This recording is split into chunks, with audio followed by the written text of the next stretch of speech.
받기를 원하는 사람들 하는데 6월까지는 추우니까 세례식으로 하기 때문에 감리교회나 장로교회가 하고, 그다음에 9월부터 12월도 또, 그러니까 7월 8월만 그 오순절 그 하나님의 성회도 침례를 하거든요, 한국에서. 7월 달에는 침례교회, 8월 달에는 하나님의 성회 두 개만 이제 침례를 하기 때문에 간이를 설치해 놓은 거예요. 비용이 한 1,500만 원 든다 그러더라고요. 저기 물을 해서 하는 게. 그래서 저기 그 비용 들어가고, 그래서 원래 한 2,000명, 많으면 2,000명이 신청을 한대요, 세례할 때.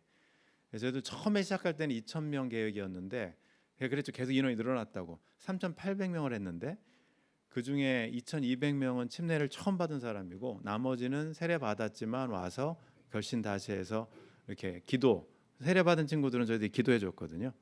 그래서 뭐 기도해 주면서도 은근히 침례 받을래? 그래서 침례 받는다 그러면 침례해주고, 물에 들어가는 거예요 그러면 들어가는 거라고 그러면 자기 싫대.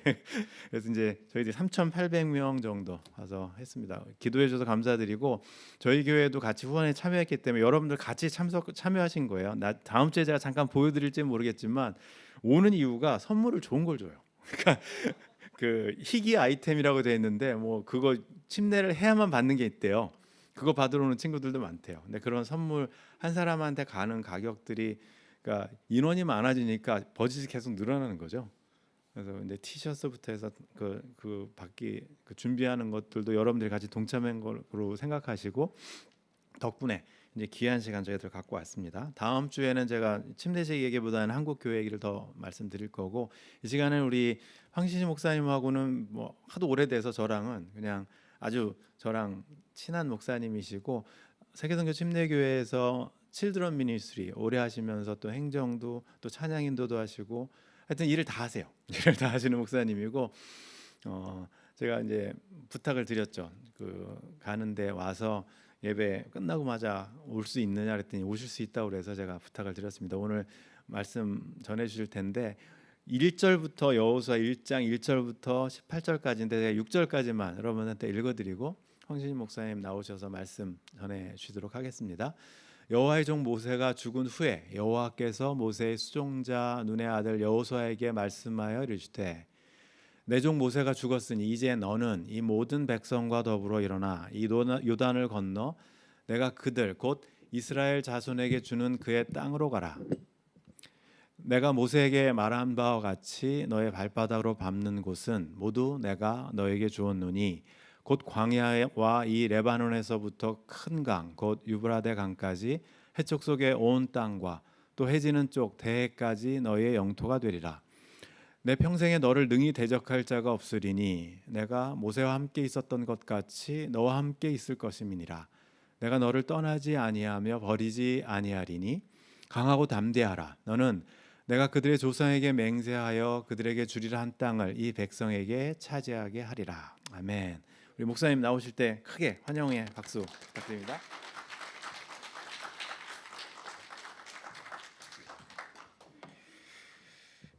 예, 반갑습니다. 본문이 1절부터 18절까지인데 너무 길어가지고요. 나머지 제가 9절 좀 읽어드리고 싶으면 9절만 좀 읽어드리겠습니다. 7절부터 9절까지 읽어드릴게요. 성경책 가지신 분들은 펴놓으시면 좋겠습니다. 오직 강하고 극히 담대하여 나의 종 모세가 내게 명령한 그 율법을 다 지키고 좌로나 우로나 좌로나 치우치지 말라. 그리하면 어디로 가든지 형통하리니 이 율법책을 내 입에서 떠나지 말게 하며 주야로 그것을 묵상하여 그 안에 기록된 대로 다 지켜 행하라. 그리하면 내 길이 평탄하게 될 것이며 내가 형통하리라. 내가 네게 명령한 것이 아니냐. 강하고 담대하라. 두려워하지 말며 놀라지 말라. 내가 어디로 가든지 내 하나님 여호와가 너와 함께 하느니라 하시니라. 그리고 16절부터 18절까지 읽어드리겠습니다. 그들이 여호수아에게 대답하여 이르되, 당신이 우리에게 명령하신 것은 우리가 다 행할 것이요 당신이 우리를 보내시는 곳에 우리가 가리이다. 우리는 범사에 모세에게 순종한 것 같이 당신에게 순종하려니와 오직 당신의 하나님 여호와께서 모세와 함께 계시던 것 같이 당신과 함께 계시기를 원하나이다. 누구든지 당신의 명령을 거역하며 당신의 말씀을 순종하지 아니하는 자는 죽임을 당하리니 오직 강하고 담대하소서. 아멘. 네, 함께하는 교회 성도 여러분들 반갑습니다. 제 이름은 황진식입니다. 황진식이고요. 저는 현재 세계선교 침례교회에서 아까 잠깐 영상에서 그 위성교 목사님 설교하실 때 성경봉도 가셨던 고상한 목사님, 담임하시는 세계 선교 침례교회에서 부목사로 행정, 교육, 예배, 선교 그리고 기타 등등을 맡고 있습니다. 어린이들 대상으로 이제 영어로 설교한 것 제외하고 타교에서 설교해 본 것은 처음입니다. 제가 유학 오기 전에 한 15년 전이죠. 유학 오기 전에 제가 다른 교회에서 이제 청소년 대상으로 사역하고 있을 때 모교회에서 진시가도 이제 유학하지 우리 교회 와서 설교 한번 해라. 모교회에서 담임 목사님 불러주셔서 설교한 적 한 번 있습니다.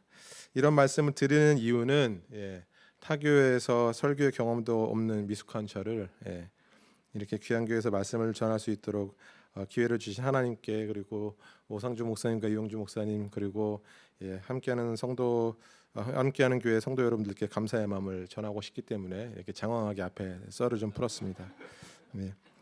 부족하고 잠시 나누는 말씀이지만 사실 말씀을 전달하는 제 능력이 아니라 말씀이신 하나님께서 우리 모두에게 도전하시고 위로하시는 은혜를 저를 비롯한 우리 모두가 누리게 되기를 원합니다. 성경은 사실 약속으로 시작해서 약속으로 끝을 맺고 있다고 해도 과언이 아닐 것 같아요. 심지어 성경에 기록된 모든 역사들은 그 약속에 대한 신실함 혹은 불성실함에 대한 기록들이다라고 말할 수 있을 것 같습니다. 이스라엘 백성들이 이제 홍해를 건너서 광야를 지나고 이제 요단을 건너서 약속의 땅으로 가는 모든 여정 속에서 그들을 움직였던 원동력은 바로 신실한 하나님의 약속이었어요. 그들은 하나님께서 그들을 자신의 백성으로 삼아서 젖과 꿀의 땅으로 들이시겠다는 약속 하나 바라보고 길고도 만만치 않은 여정을 시작한 자들이었습니다. 그래서 출애굽과 가나안 정복의 역사를 가만히 이렇게 들여다보면 내내 약속에 대한 이야기들로 가득한 것을 볼 수 있어요. 하나님도 약속하셨을 뿐만 아니라 출애굽기 24장 보면 이스라엘 백성들도 하나님 앞에서 첫 약속을 하게 됐죠. 주님, 우리가 그 약속 지키겠습니다 라고 하나님 앞에 신실할 것을 본인들로 약속하는 장면이 나타납니다. 그래서 레위기, 민수기, 신명기는 모두 약속에 관한 이야기들이고요. 그 약속이 실행되어지는 역사를 여호수아서는 우리에게 들려주고 있는 것이죠. 오늘 본문에 나타난 약속들을 좀 살펴보면서 이 약속들이 과연 믿음의 여정을 가는 우리에게 어떤 도전을 하고 있는지를 함께 살펴보고 그것으로 오늘 우리의 힘을 삼는 귀한 시간 되어지길 원합니다. 오늘 우리가 살펴보는 1장의 내용에서 좀 주목해야 될 부분은 바로 하나님께서 당신의 약속을 성취하시기 위해 여호수아라는 인물을 리더로 세우시면서 어떻게 그를 준비시키시는지와 그리고 리더인 여호수아가 백성으로부터 어떤 요청을 받고 있는지에 관해서 우리가 좀 살펴봐야 될 이유가 있어요. 오늘 본문의 시작은 1절에서 보시는 바와 같이 여호와의 종 모세가 죽은 후에라고 이렇게 시작합니다. 그래서 모세의 죽음 이후에 여호수아에게로 이스라엘의 리더십이 이양되고 있는 것을 소개하고 있죠. 하나님께서는 모세에게 말씀하셨던 것과 같이 이제 여호수아에게 말씀하시기 시작해요. 2절을 보시면 여호수아가 이스라엘의 리더로 세워진 다음에 하나님께서 그에게 첫 명령을 내리고 계신 것을 볼 수 있는데 그 명령은 뭡니까? 일어나서 이스라엘 백성들을 이끌고 하나님께서 주시는 땅으로 들어가라라는 말씀이었어요. 그런데 하나님은 여호수아에게 단순히 약속의 땅으로 들어갈 것만 명령하신 것이 아니라 이전에 모세에게도 하셨던 약속을 다시 또 여호수아에게 들려주고 계시죠. 그 약속의 내용이 바로 3절과 4절에 나타나 있습니다. 내가 모세에게 말한 바와 같이 라고 말씀하시고 나서 비록 모세가 죽었지만 하나님의 약속은 여전히 유효하다라는 것들을 리마인드 해주십니다. 여전히 유효한 하나님의 약속은 바로 발로 밟는 모든 땅을 그들에게 주시겠다는 거예요. 그래서 그들이 밟게 되어서 소유할 땅의 지경들을 4절에서 간략하게 지명 이름들을 이렇게 언급하시면서 다시 한번 여호수아에게 확인시켜 주고 계시죠. 그렇다면 여호수아라는 인물은 단순히 이스라엘을 대표하는 새로운 리더로서뿐만 아니라 모세에게도 말씀하셨던 그 하나님의 약속을 성취하는 도구로 세움 받고 있는 것을 볼 수 있는 것이죠. 리더뿐만 아니라 하나님 이미 약속하셨던 그 약속들을 이행하시고 지켜 나가시기 위해 여호수아라는 도구를 새롭게 준비시키고 계시는 것을 우리에게 들려주는 겁니다. 그런데 단순히 하나님께서 여호수아를 지도자로 지명하는 것에서 끝나는 것이 아니라 그를 준비시키고 계시는 것을 우리가 본문을 통해 확인할 수 있어요. 하나님께서 여호수아를 준비시키는 과정을 보면 이렇게 말씀하시죠. 너의 평생에 너를 능히 대적할 자가 없을 거야. 이렇게 약속을 해주세요. 그리고 5절 중후반을 보시면 여호수아를 대적할 자가 없을 것이라는 약속이 실현 가능한 이유를 들려주시는데 그것은 바로 모세와 함께 있었던 것과 같이 내가 너와 함께 있을 거야. 그러니까 너를 능히 대적할 자가 없을 거야 라고 약속을 해주시죠. 그리고 6절에는 강하고 담대하라 이렇게 명하십니다. 그리고 하나님께서 우리가 너무나도 잘 알고 있는 말씀 7절과 8절에서 말씀해 주시죠. 그것은 여호수아가 하나님의 말씀을 다 지켜 행함으로 우로나 좌로나 흔들리지 말아야 할 것을 요청해 주세요. 그리고 하나님께서 그 율법을 지켜 행하는 것이 여호수아로 하여금 어느 곳을 갔든지 형통하게 하는 중요한 키이다라는 것들을 알려주시죠. 특히 8절에서 하나님은 그 율법을 다 지켜 행하기 위한 방법들을 세세하게 설명해 주시는데 입에서 떠나지 말게 하고 주야로 그것을 묵상하고 그 안에 기록된 대로 다 지켜 행할 것을 중요한 메시지로 주고 계세요. 그래서 하나님은 여호수아를 리더로 세우시고 그를 준비시키심에 있어서 하나님께서 함께 하실 것과 율법을 지킬 것에 관해서 말씀하고 계신 것으로 요약할 수 있습니다. 그리고 이어지는 구절을 보시면 방금 전에 하나님께서 말씀하셨던 그 약속의 내용들 그것들을 다시 한번 정리해서 말씀해 주세요. 하나님은 여호수아에게 강하고 담대할 것을 명령하시는데 그 이유는 하나님이 그와 함께 하고 있기 때문이다라고 재차 알려주시죠. 그렇다면 여러분 하나님께서 여호수아를 준비시키시는 과정을 다시 한번 돌아보면 하나님께서 여호수아와 함께 하신다는 약속과 함께 강하고 담대할 것을 요청하셨죠. 그리고 강하고 담대한 상황 속에서 뭘 해야 된다고요? 주어진 율법을 다 지켜 행하면 네가 어디로 가든지 형통하게 될 거야 라고 말씀해 주십니다. 그러니까 모든 약속들이 꼬리에 꼬리를 물어서 연결되어 있다는 것들을 우리가 발견할 수 있어요. 그렇다면 제일 마지막에 형통하게 된다는 거 말고 제일 마지막에 언급된 율법을 지켜 행하는 것 그것은 가장 처음에 언급된 하나님께서 여호수아와 함께 하신다는 약속 그것과 연관이 되어 있음을 알 수 있어요. 그런데 여기서 보통 우리가 떠오르는 질문이 하나 있어요. 그렇다면 율법을 지키는 것이 하나님께서 여호수아를 포함한 이스라엘 백성들과 함께 하신다는 조건일까요? 그게 컨디션이냐 이렇게 물어볼 수 있죠. 율법을 잘 지키면 내가 너희랑 함께 할 것이고 너희가 어디로 가든지 대적들에게서 승리를 얻을 수 있을 것인데 그렇지 않으면 말자 이렇게 말씀하시는 것을 그렇게 말씀하신 걸까요? 오늘 본문의 7절과 8절을 우리가 너무 잘 알고 있죠. 정말 잘 알고 있죠. 1년에 연초 되면 뽑는 말씀이기도 하고 어떤 분들은 나의 삶의 좌우명으로 갖고 계신 분들도 많고 그 정도로 유명한 말씀인데 저는 개인적으로 더 중요한 5절의 약속을 우리가 많이 지나친다라고 생각합니다. 즉 하나님께서 율법을 지켜야만 함께 하시겠다는 조건을 내세우신 것이 아니라 여호수아를 비롯한 이스라엘 백성들과 함께 하시겠다는 약속을 먼저 해주셨고요. 그 이유 때문에 여호수아는 강하고 담대할 수 있었던 것이고 그들은 그저 하나님의 말씀을 잘 지키기만 하면 된다는 약속을 해주고 계신 것이죠. 순서상으로 보면. 그래서 하나님께서는 여호수아와 이스라엘 백성들을 대적하는 자들에 대한 문제는 당신께서 책임지실 것이니까 그들은 율법을 잘 지키는 것에 집중할 것을 여호수아에게 요청하고 계신 것이라 볼 수 있습니다. 그렇다면 왜 여호수아가 강하고 담대한 리더로 세움받는 것을 우리는 주목해야 될까요? 먼저 1절부터 9절까지 나타나는 장면을 좀 더 방금 전까지 말씀드렸던 이야기를 조금 더 실질적인 적용의 관점을 가지고 들여본다면 하나님께서 당신의 나라를 세우시고 확장하시기 위해 여호수아를 강하고 담대한 리더로 준비시키시는 과정에서 정말 중요하게 작용하는 요인은 바로 그분의 약속이라는 거예요.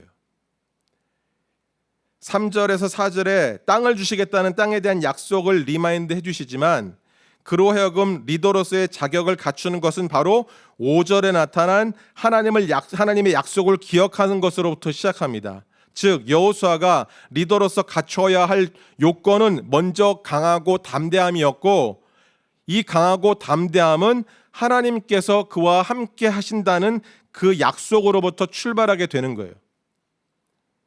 동일하게 하나님의 나라를 이루어가는 우리의 믿음의 여정에서 하나님의 영이신 성령 하나님께서 우리와 늘 함께 계시다는 약속을 기억하는 것은 만만치 않은 믿음과 신앙의 여정 속에서 우리로 강하고 담대하게 할 수 있는 중요한 근거와 실제적인 능력이 된다는 것을 본문은 우리에게 들려줍니다. 그렇다면 함께 계시는 하나님으로 인해서 강하고 담대하게 된다는 것이 어떻게 실제적인 능력으로 나타나게 될까요? 강하고 담대한 게 눈에 보이는 것도 아닌데 그게 무슨 실제적인 능력으로 어떻게 작용한다는 거지? 이런 의문이 드실 수 있잖아요. 그것은 이미 7절에 소개된 바와 같이 하나님의 법, 그분의 질서를 따라 살아갈 수 있도록 하신다는 거예요. 여러분, 모든 것이 신이 되어가고 모든 것이 눈에 보이는 모든 것이 우리에게 힘이 된다고 믿는 세상 속에서 눈에 보이지 않는 하나님의 말씀만이 진정한 힘과 능력이라고 고백하면서 살아가는 삶에는 분명히 용기가 필요하고 담대함이 요구됩니다. 그렇지 않습니까? 남들이 다 모두 다 노라고 말하는 가운데 나 혼자 예스라고 외치려면 담대함이 필요한 것이죠. 그래서 강함과 담대함은 하나님의 말씀을 따라 살게 하는 선택과 결단을 가능하게 한다는 거예요. 그런데 그 강함과 담대함은 하나님께서 우리와 함께 계신다는 사실과 약속을 기억하는 것으로부터 출발한다라고 본문은 우리에게 들려주고 있는 것이죠. 그래서 하나님의 함께 하심은 오늘 나로 하여금 하나님의 말씀을 따라 살게 하는 힘이 되는 겁니다. 그런데 문제가 뭡니까, 여러분? 하나님의 말씀을 따라 살아야 한다는 결단이 우리에게 그렇게 중요하지 않다는 거예요. 하나님의 말씀이 아니라 다른 것 따라 살아도 충분히 살 수 있다는 계산이 우리 안에서 먼저 일어난다는 것이죠. 다시 말해 하나님께서 함께 하시는 강함과 담대함이 필요치 않다는 결론을 내리게 되는 거예요.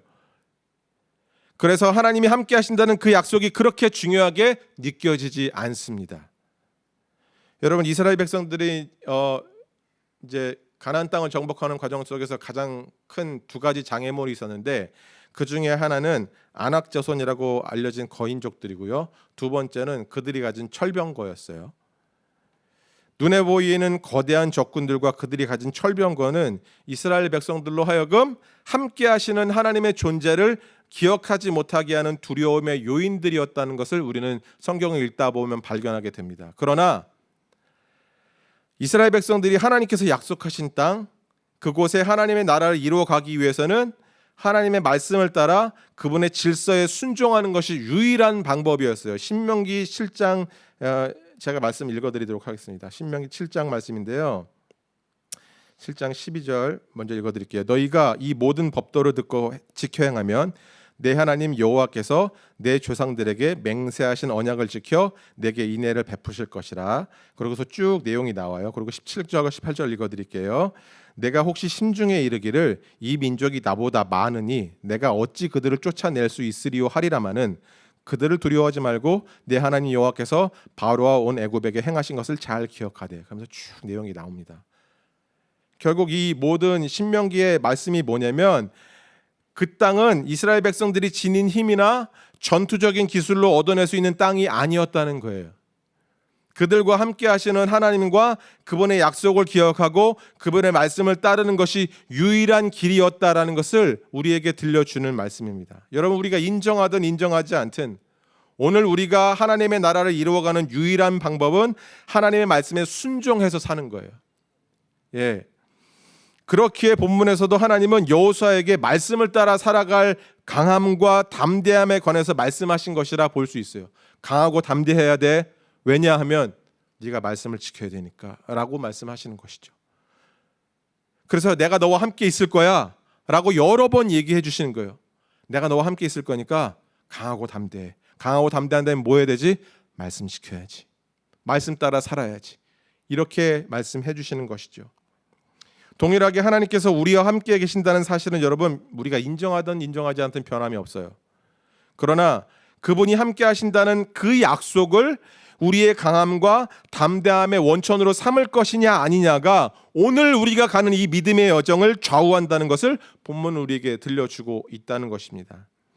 하나님의 나라를 목표로 삼는 우리가 주목해야 될 또 다른 한 가지는 하나님께서 여호수아를 리더로 세우셨지만 아까 읽어드렸던 16절부터 18절까지 내용에 나타난 이스라엘 백성들의 순종의 결단이 그를 강하고 담대하게 하는 또 다른 요인으로 작용하고 있다는 것을 알 수 있어요. 그렇다면 백성들이 여호수아에게 순종의 약속과 결단하는 이 장면은 하나님의 나라를 목표로 삼는 우리가 어떻게 바라보고 어떻게 우리의 것으로 삼을 수 있을지 한번 고민해 봐야 되지 않겠습니까? 이스라엘의 새로운 리더로 세워진 여호수아는 가장 먼저 백성의 관리들을 소집해요. 막 소집해가지고 그들에게 명령을 하고 있는 장면이 10절에 나타납니다. 여호수아가 명령한 내용을 좀 살펴보면 그래요. 11절을 보면 먼저 사흘 내로 양식을 막 준비하라고 해요. 이제 우리가 왜냐하면 사흘 안에 이스라엘의 모든 백성들이 요단을 건너서 하나님께서 그들에게 약속하신 땅을 차지하기 위한 첫걸음을 떼어야 됐기 때문에 여호수아도 마음이 급해진 거죠. 그래서 음식을 다 준비하고 이제 일어날 채비를 하라고 부탁하고 있습니다. 그 후에 12절에서 시작되는 여호수아의 명령을 살펴보면 대상이 누구냐면 루벤, 갓 그리고 므낫세 지파의 반. 2개 반 지파를 대상으로 먼저 명령을 해요. 이들은 요단을 건너기 전에 요단 동편에 자신들이 거할 거처를 이미 분배받은 자들이었어요. 민수기 32장 보면 이 사람들이 그러죠. 가축이 많아가지고 바산 왕 옥과 아모리 족속의 시온을 다 쳐부순 다음에 그 땅이 광활한 지역인데 그 땅을 보니까 가축도 많은데 이제 가축을 키우면서 살기가 너무 좋은 거예요. 그래서 모세에게 그 땅을 달라고 얘기합니다. 그리고 우리는 안 건너가겠다고 얘기해요. 모세가 극대노를 하죠. 너희 형제들이 이제 목숨을 걸고 요단을 건너서 서편으로 들어가려고 하는데 너희는 안 가겠다고? 그러면서 모세가 무슨 얘기를 하냐면 너희가 안 가는 것은 예전에 가데스 바네아에서 12명의 정탐꾼이 갔다가 왔을 때 그 10명의 보고 때문에 이스라엘 백성들이 하나님의 약속을 쟁취하지 못하도록 했었던 불순종하게 했었던 그런 것과 똑같은 것이야 라고 지적해요. 그래서 그들이 결국에 같이 요단 서편으로 건너가겠다고 약속하고 이 모든 땅을 허락해 주시면 우리가 들어가겠다고 해서 모세와 이제 딜을 하게 되죠. 오늘 본문 12절에서 15절까지 나타난 여호수아가 요구하는 것은 방금 전에 말씀드렸던 민수기 32장에서 그들이 2개 반지파가 하나님과 모세 앞에서 했었던 그 약속, 그러니까 앞으로 있을 모든 전쟁에 선봉에 서고 다른 지파들을 이끌라는 것을 지키라는 그 내용을 하는 거예요. 너희들 기억하지? 모세 앞에서 하나님 앞에서 지켰던 그 약속, 세웠었던 그 약속 이제 지킬 때가 됐어. It's time to keep the promise, complete the promise, keep it, remember. 이렇게 얘기하는 거죠. 이제 그 약속 우리가 지킬 때가 됐어. 이행할 때가 됐어라고 얘기하는 거죠. 그리고 본문 16절에서 18절을 보시면 그들은 여호수아의 명령에 대한 순종의 약속을 하고 있는 모습이 본문에 나타납니다. 그리고 이들의 이런 약속은 단순한 약속이 아니라는 것을 18절을 통해서 우리가 확인할 수 있는데 자신들이 여호수아에게 약속한 순종을 지켜내지 않는다면 죽임을 당해도 마땅하다고 하면서 자신들의 죽음을 담보로 묵직한 약속을 하고 있는 것을 볼 수 있어요. 목숨을 담보로 하는 이 약속은 앞서서 말씀드린 바와 같이 이들이 민수기 32장에서 이미 하나님과 한 약속의 연장인 것이죠. 그때 했었던 약속을 이제 지키는 것이죠. 그 과정에 목숨을 거는 순종을 하고 있는 거예요. 즉 하나님 앞에 신실하기로 결정한 백성들은 결국 그들이 여호수아에게 목숨을 건 순종의 약속을 하는 요인이 되었다는 것을 우리가 알 수 있어요. 그리고 루벤, 갓, 므낫세 반지파는 거기서 멈추지 않아요. 여호수아에게 순종을 약속함과 동시에 요청을 하나 하죠. 오직 강하고 담대하소서라고 부탁을 해요. 앞에서 우리가 살펴본 바와 같이 여러분 본문이 말하는 강함과 담대함, 이것은 무엇으로 연결됩니까? 바로 7절과 8절에 나타난 하나님의 말씀을 지키는 것으로 연결이 되는 거예요. 우리가 하나님 앞에서 약속한 바와 같이 당신에게 목숨을 걸고 순종함으로 모든 전쟁에 선봉으로 참여할 터이니 당신이 이스라엘의 새로운 리더로서 해야 될 것은 하나님의 말씀을 지키는 것이다 라고 말하는 것과 같은 얘기죠. 그렇다면 앞서서 말씀드린 바와 같이 이 장면이 우리에게 무엇을 의미할까요? 잠깐 사도 바울 이야기를 좀 하겠습니다. 사도 바울은 신약 성경에서 출애굽 과정을 여러 번 언급해요. 그러면서 이것을 구원의 상징으로 해석합니다. 애굽에서 종살이하던 이스라엘 백성들의 모습을 죄 아래서 종노릇하던 인류의 모습으로 해석해요. 고린도전서 10장 1절부터 4절까지 제가 읽어드릴게요. 형제들아, 나는 너희가 알지 못하기를 원하지 아니하노니 우리 조상들이 다 구름 아래 있고 바다 가운데로 지나며 모세에게 속하여 다 구름과 바다에서 침례를 받고 다 같은 신령한 음식을 먹으며 다 같은 신령한 음료를 마셨으니 이는 그를 따르는 신령한 반석으로부터 마셨음에 그 반석은 곧 그리스도시라. 이렇게 얘기합니다. 그래서 요단을 건너 남겨진 약속의 땅을 정복해가는 과정은 마치 우리가 발을 딛고 있는 이 땅에서 하나님의 나라가 이루어지고 확장되는 과정과 연결 지을 수 있어요.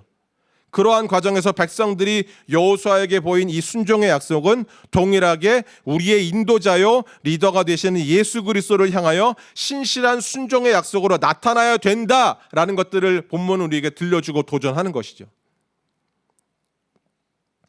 말씀을 마무리하고자 합니다. 민수기 13장 31절에서 33절 보면 아까 말씀드렸던 가데스바네에서 12명의 정탐꾼이 가나안 땅을 정탐한 뒤에 보고하는 내용이 나타나요. 10명의 정탐꾼이 이제 보고하는 내용들이 소개되죠. 근데 가만히 보면 그들의 보고 내용은 가나안 땅에 대한 정확한 평가였어요. 틀린 보고가 하나도 없죠. 기골이 장대하고 그 땅이 젖과 꿀이 흐르고 그들 앞에서 우리가 메뚜기가 같다. 거짓말 아니죠. 다 하나같이 다 맞는 얘기죠. 정확한 보고를 정확하게 전략적으로 하고 있는 거예요. 그런데 바로 다음 장인 민수기 14장 8절에서 9절을 보면 여호수아가 가나안 땅을 정탐하고 온 뒤에 이렇게 이야기합니다. 여호와께서 우리를 기뻐하시면 우리를 그 땅으로 인도하여 들이시고 그 땅을 우리에게 주시리라. 이는 과연 젖과 꿀이 흐르는 땅이니라. 다만 여호와를 거역하지는 말라. 또 그 땅 백성을 두려워하지는 말라. 그들은 우리의 먹이라. 그들의 보호자는 그들에게서 떠났고 여호와는 우리와 함께 하시느니라. 그들을 두려워하지 말라. 그리고 백성들에게 하나님께서 함께 하시니까 두려워하지 말라라고 요청을 하고 있어요. 여호수아가 같은 곳을 정탐하고 왔는데 여호수아는 다른 내용을 들려주고 있어요. 여러분 여호수아라고 두렵지 않았겠습니까? 사람인데 두려웠겠죠. 오죽하면 오늘 본문에서 강하고 담대하라고 주님 계속 말씀하시겠죠. 그는 우리가 전혀 다른 사람이었을까요? 전혀 그렇지 않다고 생각합니다. 오늘 4번이나 등장해요. 본문에 강하고 담대, 강하고 담대, 강하고 담대 4번이 등장해요. 여전히 안악 자손과 그들의 철병거가 눈에 들어오지만 그는 하나님께서 함께 하신다는 약속의 근거에서 그 땅을 취하게 하시는 하나님의 말씀을 붙들기 시작해요.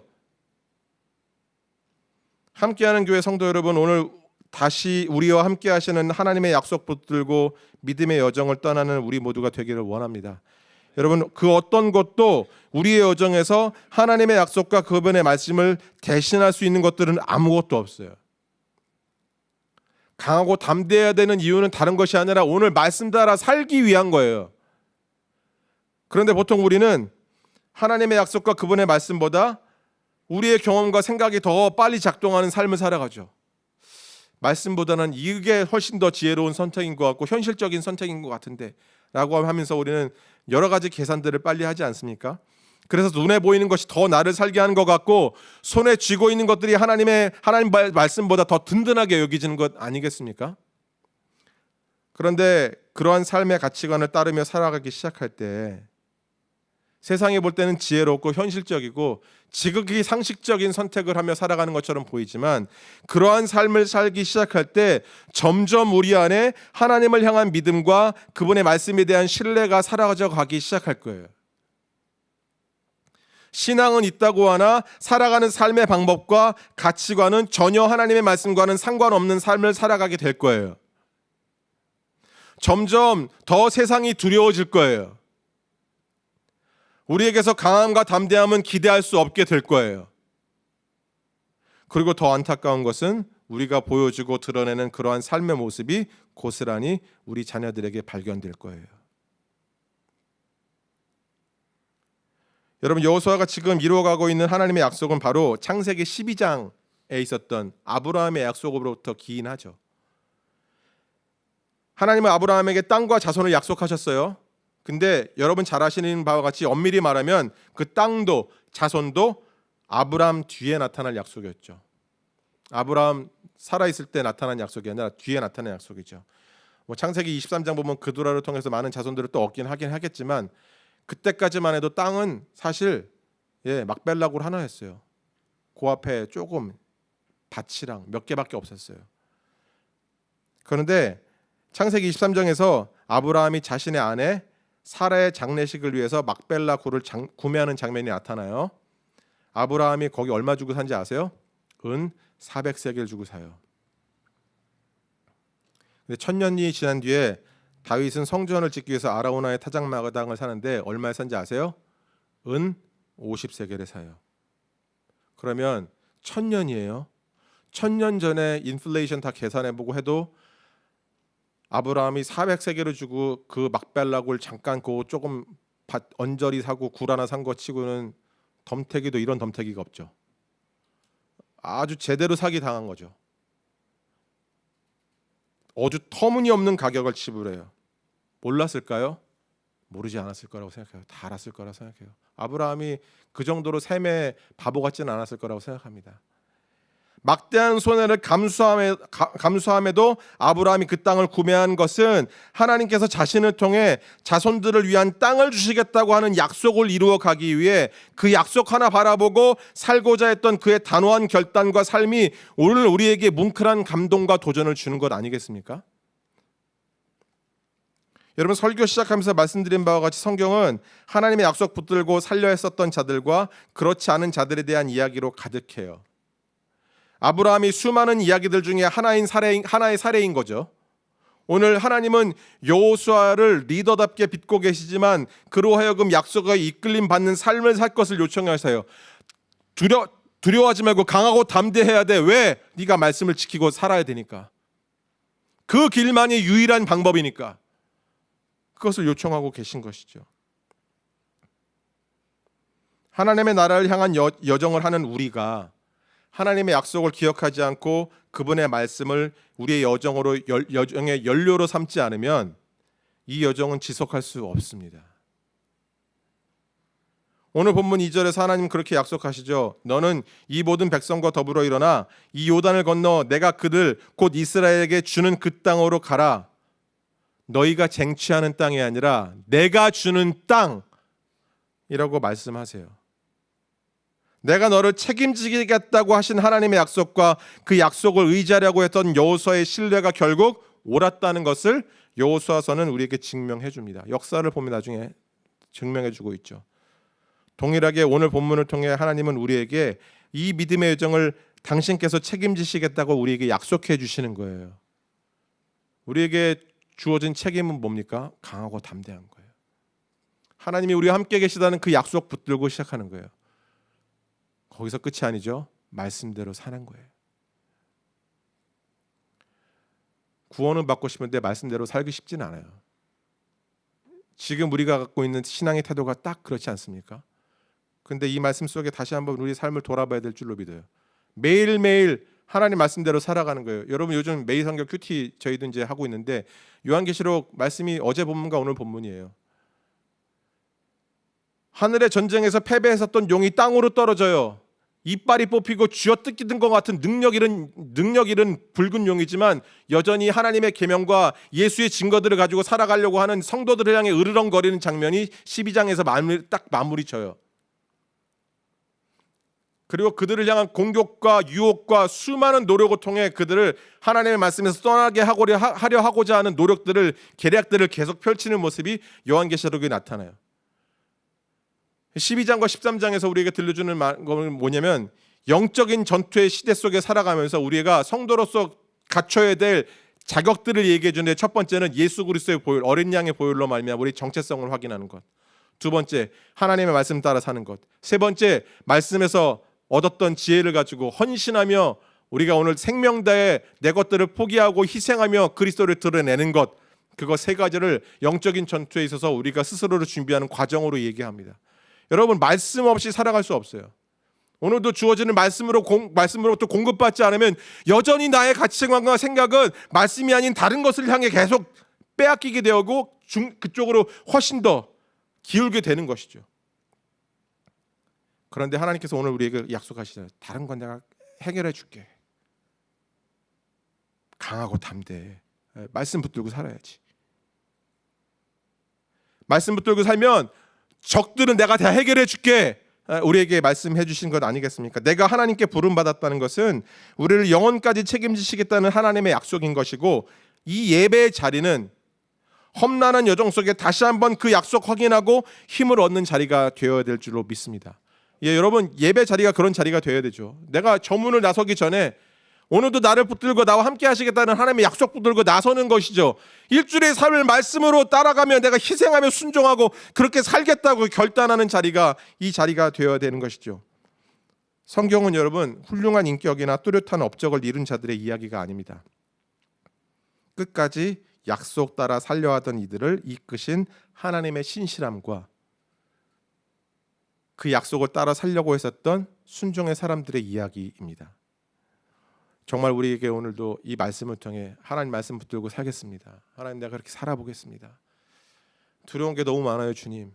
말씀 따라 살려고 하는데 내가 포기하고 싶지 않을 때가 너무 많습니다. 하루 12번도 등 돌리고 싶을 때가 많고 타협하고 싶을 때가 많습니다. 그러나 주님, 당신께서 나와 함께 하신다는 그 약속, 영원까지 나를 책임지시겠다는 약속, 나와 동일하게 동행하시겠다는 약속 붙들고 강하고 담대하게 주의 말씀 선택하고 살아내기를 원합니다. 주님, 나를 붙들어 주옵소서. 그런 고백과 결단이 우리 가운데 있었으면 좋겠습니다. 우리 옆에 계신 분에게 한번 이렇게 축복할까요? 약속에 붙들려 삽시다. 약속에 붙들려 삽시다. 약속에 붙들려 삽시다. 우리 찬양팀 올라와 주시고 우리 마지막으로 좀 같이 결단하면서 찬양했으면 좋겠습니다. 예. 주님 다시 오실 때까지 나는 이 길을 가리라. 좁은 문 좁은 길 나의 십자가 지고. 여러분, 말씀 따라 사는 길은 좁은 문이고 좁은 길이에요. 성경에서 뭐라고 얘기합니까? 협착해서 좁아서 그 누구도 선택하지 않는 길, 그게 예수를 따라가는 길, 말씀을 따라 사는 길이라고 얘기해요. 오늘 주님, 그 길을 가기 위해서 남들 다 가는 넓은 대로와 큰 문이 아니라 좁은 길을 가기 위해서 숲을 헤치기도 해야 되고 때로는 내 팔이 쓸리기도 하는 아픔을 당하면서 내가 주님 그 길 가려면 내가 강함과 담대함이 필요합니다. 주님, 나에게 은혜를 베풀어 주십시오. 이 확신과 약속을 다시 한번 내 마음 가운데 깊이 심어 주십시오. 내가 그렇게 살기를 원합니다 라는 고백과 결단을 가지고 이 찬양했으면 좋겠습니다. 같이 찬양하겠습니다.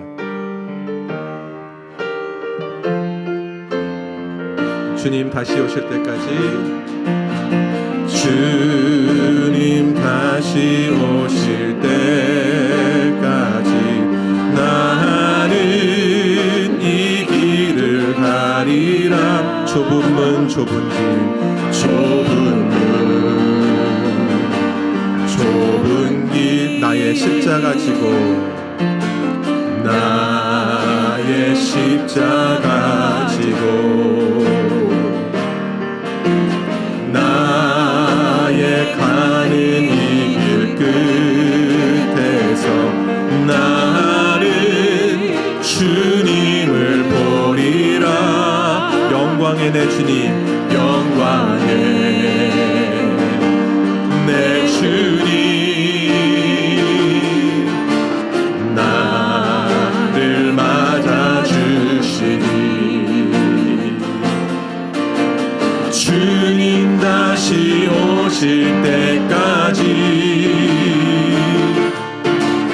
나는 일어나 달려가리라. 주의 영광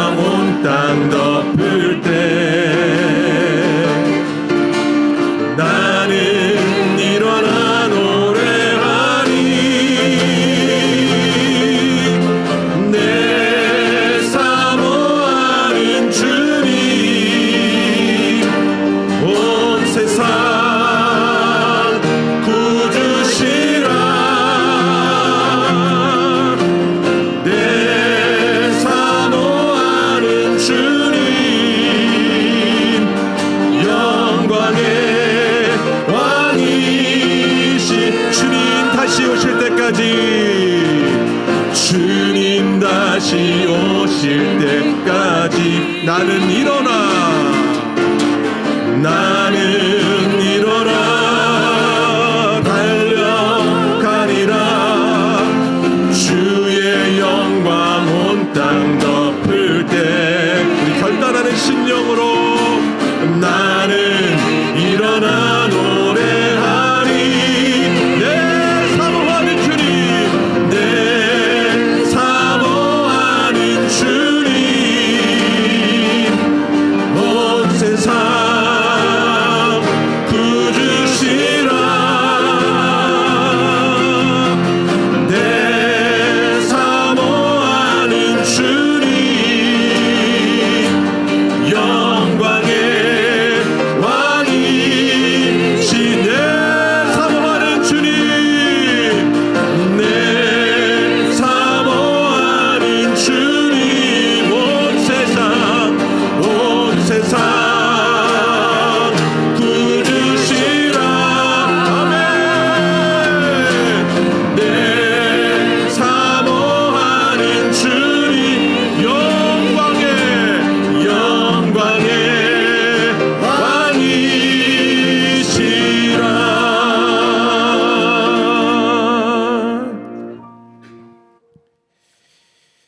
주님 감사합니다.